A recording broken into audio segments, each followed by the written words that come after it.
know what you're doing? Is the big question. Do you know what it is that your product does for people? Do you have any idea how you fix people's problems? Do you know their three P's? The pain they're in, the ability to pay attention to getting it fixed, and to want to pay to get it fixed. Otherwise you're just doing a hobby. If you're working as a coach, a healer, a light worker in this business, what is it that you're solving? And when you look at what you're solving, and when you look at those three P's that people have, and whether or not they will indeed pay attention to you, whether they will pay for you, whether they will tell you their pains, those three P's are really critical, guys. Then you've got a product, then you've got a business. Otherwise, it's just a way of passing the time, or it's a club. So I'm here today to talk about day 5 of our Advent calendar, the 7 deadly sins and 7 daily virtues. And this is a really cool one because it comes back to self. It all comes back to self. The more you work with me, the more you realise that everything starts with self. And when we look at our values, when we look at why we're doing something, we get a real sense of how we can help people better. Because I'm here today to talk about the deadly sin of the value vacuum.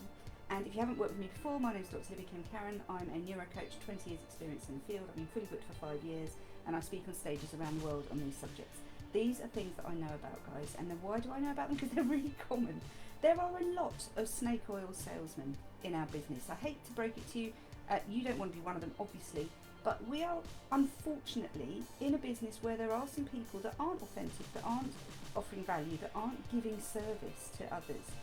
And the more we talk, the more you realise that a lot of the themes come back to that. How do you serve? How do you do it with honour? How do you do it in a way that makes you feel proud, that makes you want to wake up every morning energised and go to bed at night excited? These are the things that really matter. So let's look at the value vacuum. We're talking about somebody who operates in a way that doesn't have an underpinning reason set behind it.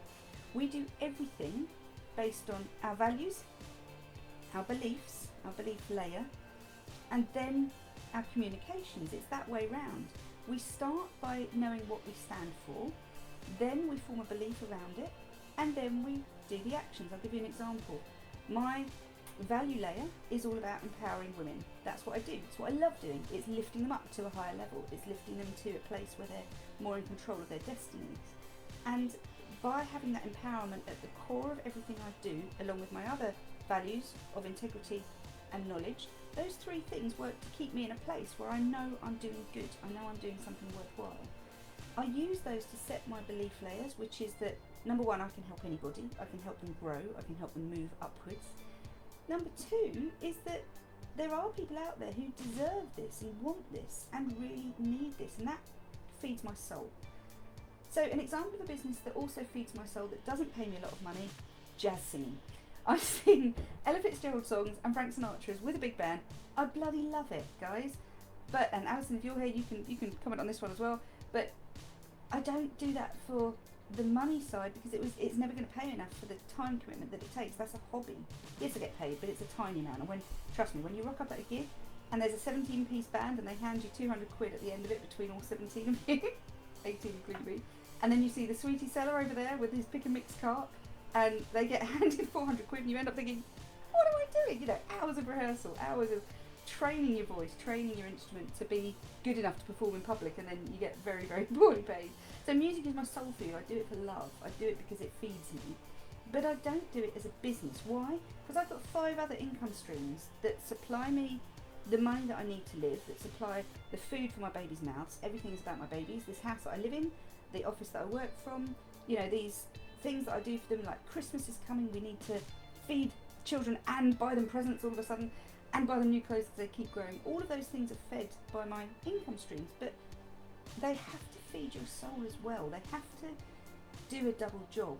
And so we're going to talk about what happens when you're looking at your value set and it's slightly deficient. If you are just doing this for the money, if you are just doing this without that compelling need to help people, it's going to trip you up. And I don't for a minute think anybody listening to this would be doing that, because I think you found me for a reason, you found my teachings for a reason, and if you like what I say, get onto my YouTube channel as well. It's Dr. Libby Kemkaran as well. I think it's just Libby Kemkaran. But that's where I've got a bank of all these free trainings that you can work your way through. I've had people, I'm in the UK, I've had people from New Zealand, from Hong Kong, they've found me through there, and then they come and sign up as one-to-one clients with me because they resonate with what I'm saying, and I really hope that's working for you too. But the value vacuum is three things. It's the what, the how, and the why. When they combine in an unholy way, the unholy trinity, there's a problem. So we'll start with the what. The what is what you're doing, what you're delivering. The how is the vehicle you use to get there. So that can be this sort of medium, Facebook Lives and women helping women entrepreneurs. It can be the medium of YouTube channels. It can be just delivering this free content to people, and that could be enough for you. But if you want to have a greater impact on people's lives, it usually does look something like working with them one-to-one. It usually does look like a coaching agreement, a 3-month package. People come on my course, which is 6 weeks long, Tame Your Brain to Net Online, teaches you how to build your offering into a course that you can then sell passively. So I have people that buy my course that I've never met, and I'll never see them on Zoom, but they'll buy my pre-recorded material. That opens again in January for anybody interested. But the biggest of these three is your why. There's a brilliant book by Simon Sinek, and I always try and give you resources about what I'm talking about. And Simon Sinek's book, Start With Why, is amazing. If you haven't come across it, then you can look him up on YouTube and just look up Start With Why. And there's a really short, like 5-minute clip that he does. I'll put the link in the comments as well for those that are interested. Your why is so important, and we're going to talk about that tomorrow. But the deadly sin of the value vacuum is when you haven't got a compelling why, when you haven't got a reason for being that serves you as well as serving other people. It's not enough to just say, I want to make £1 million. That's a great goal. You can do a lot of good with £1 million. But what are you going to do to the people who exchange value with you? Because it's about exchange. They have to see more value in what you're delivering than the value of the money staying in their bank account. So things are worth what we value them at. And I help people get to higher ticket prices by valuing themselves more, by literally working on your self-worth, by working on your self-belief, by working on your self-confidence to get to that level where you can confidently put your stall out and say, I am worth this much because I know what I'm going to change in your life. And that is a beautiful place to get to when you resonate with your own work, when you're not just blindly following other people in the market, but you know what your value is. And it's so key. So I'll say it again. Your values drive your beliefs, which drive your behaviours and communications. By communications, guys, I mean externally with the outside world and inwardly, internally to self. Because guess what? There's that little voice, isn't there? And if you're in any doubt about the value you offer to others, you will tear yourself down. It's like we have a thermostat. That dial gets turned at a very young age, roughly between 7 and 9. We get our model of the world set by us from the external big people around us usually, and they tell us what to believe about self. And between 7 and 9 you set your thermostat. Guess what? If you then exceed that, if you create beyond that, your body doesn't like it and it pulls you back down. And literally I've seen people self-sabotage, and hands up, I've done it myself. When you get to a level of success that doesn't sit well with you, you can tear yourself down. So, keeping it short and sweet as ever, we're coming in at under 7 minutes every day. If you're interested in what I've had to say, please consider signing up for my free webinar, which is on the 22nd. I'll put a link to that in the comments as well. And we're going to be doing a real deep dive into this money mindset construct, because it's all about your limiting beliefs. We've got breaks and accelerators. I'm going to talk about those tomorrow in our daily virtues section on values. So thanks for coming, guys. Lovely to see you here, and I'll see you back here tomorrow. Bye.